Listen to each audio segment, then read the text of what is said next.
12 minutes before 7 o'clock, breaking news this Thursday morning. We're looking live at the hospital in Ferguson, Missouri, where two police officers are being treated for gunshot wounds. They were shot as they stood outside the Ferguson Police Department last night, where a crowd gathered to celebrate the resignation of the police chief. Investigators say at least 3 shots were fired directly at a group of officers. Both officers are conscious, but officials have not released their conditions.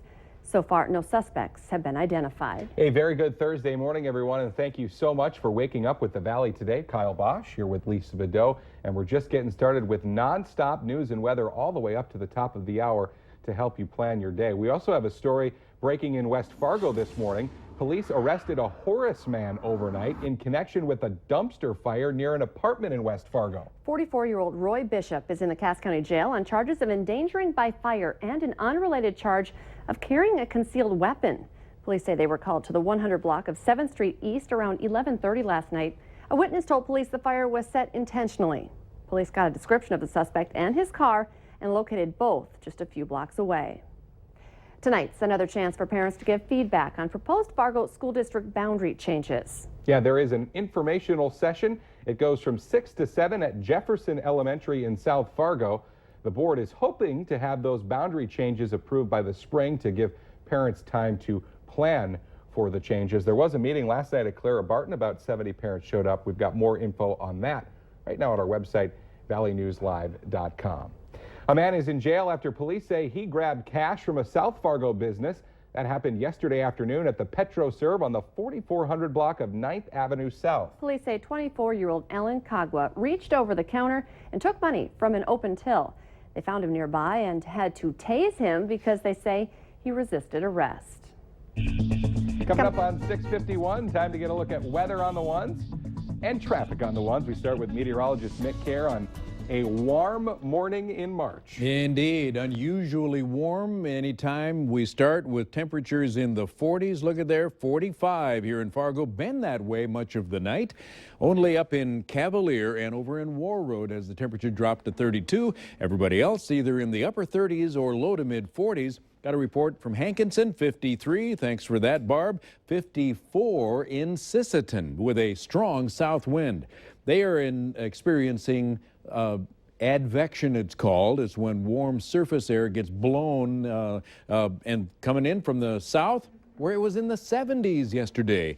Kansas in the upper 70s. So that's some real good news for us. We'll enjoy the benefits of that. Should make it to the low 60s. Fargo set a record high of 59 yesterday. 62 is the goal to beat today, and likely 63, 64 should be where we'll finish. Under a mostly sunny afternoon and evening. A partly sunny sky most of the day, though. Occasionally all cloudy, but 63 to 64 should be near record warmth. Also will chew up the last of the snow cover here in the southern end of the valley. Our entire snow melt and flood threat occurred in a period of about 4 days, starting last Friday, finishing yesterday. So it's pretty simple here, even up in the Devil's Lake area. Should hit 51 there today. Mayville, Findlay, Cooperstown, all along Highway 200, about 62. Partly sunny, very warm, lovely day. A lot of cloud cover out there this morning. That's also one of the reasons why we're unusually warm. 53 right now in Sisseton, 43 Fergus, 45 Fargo, 36 Grand Forks. And again, a pretty hefty southeast wind, especially in Sisseton, coming off the Sisseton Hills, blowing right up I-29, bringing in some very nice warm air. Grand Forks, you're at 36, feels like 32, and Fargo-Moorhead right now under a cloudy sky, 45. Let's get our traffic report now from Al Ahmed. Where are you right now, Al? I'm on Interstate 29, Mick, and let me tell you something. There is some major league congestion right around the tri-level, particularly northbound. Very heavy traffic there. I saw a guy out there on a motorcycle, and I'm not kidding you. I thought he was going to lose it because it was just plain ugly out there this morning. A lot of traffic on I-29, particularly northbound, particularly from 32nd Avenue to about 13th Avenue. It thins out a little bit when you get to Main. I-94 traffic real thick this morning as well. Travel speeds are right up there, right around 60, 65 miles an hour. On I-29 in Fargo, Al Ahmed, Valley Today traffic.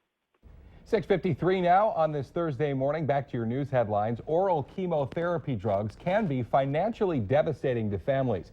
It's one of the reasons North Dakota lawmakers are considering a bill that would cap out-of-pocket costs to $100 per month. Opponents are concerned with who will pay for the difference if the patient portion is lowered. Some say insurance premiums would likely have to go up to offset the cost, but supporters of the bill say that hasn't happened in other states. The committee has not yet voted on whether to recommend the bill. A bill to stop the gender wage gap in North Dakota is awaiting the governor's signature. It updates a 50-year-old equal pay law, which allowed businesses to still pay differently to the opposite sex if such factors as education, training, or experience are involved. Another bill prohibiting employers from punishing an employee for talking about their wage has not yet been heard in the Senate. While Minnesota's hospitals and nurses have come down on different sides of a bill that is aimed at protecting healthcare workers from attacks by patients. New legislation would require hospitals to report attack data to the State Department of Health, develop best practices for response plans, and implement training on how to de-escalate violent situations until law enforcement arrives. The Minnesota Nurses Association supports the bill, but the Minnesota Hospital Association opposes it, saying it would create an unnecessary expense. The hospital group is supporting a different bill which would create enhanced sentences for people who commit crimes in medical centers.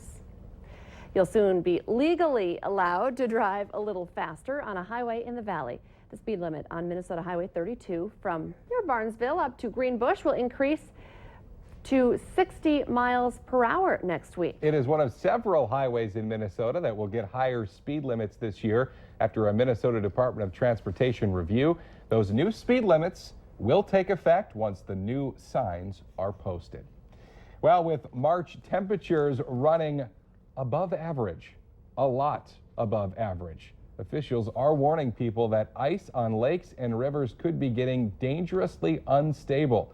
They are now advising against driving on ice in many parts of the valley, and they remind people it can take as little as 45 seconds for a vehicle to break through and sink to the bottom of the water. So be careful for that.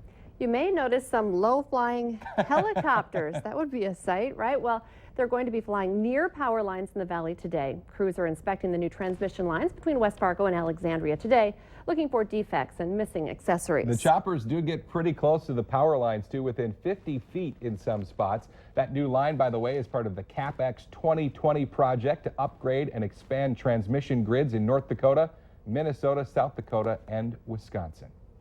March is National Athletic Training Month, and no matter what sport you or your child plays, there is a person looking out for their well-being. Athletic trainers are in schools to help keep student athletes healthy. The Valley Today's Christy Larson joins us live with more on how their skills are helping. Good morning, Christy.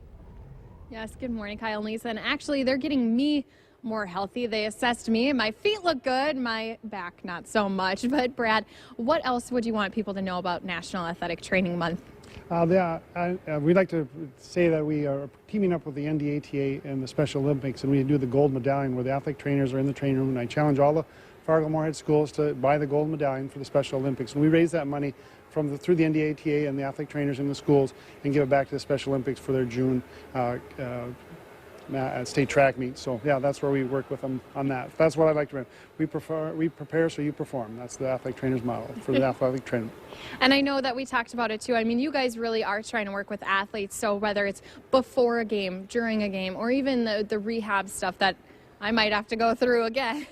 You guys really want to make sure you're really making them the best that they can be and performing, like you said, at their best. Correct. Just getting them ready for and preparing and protecting them from themselves and from doing something that's not going to hurt them long term. So yeah, we're there. It's part of the families of the Fargo schools, the Moorhead schools, and the surrounding communities.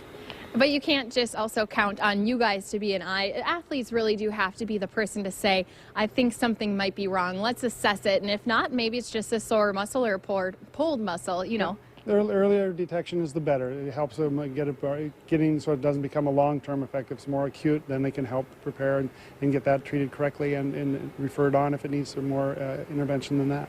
And again, no matter what type of an athlete you are, maybe you still are in sports, maybe you aren't, it's always good to just thank an athletic trainer as well and take their advice today in your own hands. It's good to stretch it out even if maybe you aren't doing some of those training things. Even like I showed you guys, just sitting at a desk, it's good to stretch out your muscles every now and then. Yeah, that little rolling drill that you showed earlier and that people can watch at our website, valleynewslive.com, it's great for anybody in an office. You sit at that computer all day long and just a few minutes can really make a big difference in making you feel a lot better. And then you're happier around your coworkers. Yeah. And then everyone's happier and benefits. Christy Larson reporting live from the Power Center this morning. Thank you, Christy. What a difference a week has made for golfers who have been itching to get outside for several months. Yeah, the driving ranges at both Village Green and the Meadows in South Moorhead opened yesterday, and the pros say there was steady traffic of people practicing their swings. It's the earliest opening date ever for the Moorhead public golf courses. And remember, the first official day of spring is still 8 days away. And didn't you say Leonard's The Leonard Golf Course itself is open, and I would imagine, you know, we've got these warm temperatures, and like Mick has said, the snow's going to be gone soon. This weekend. It's only a matter of time before other courses start opening up in March. We'll take that. It felt like it was June last year. Let's get our answer now to our question of the morning on Facebook. Today's question: in a survey about dreams, women dreamed about this 60% of the time. The answer? Snakes. Oh. Okay. Is that true? I don't think not that I remember. Okay.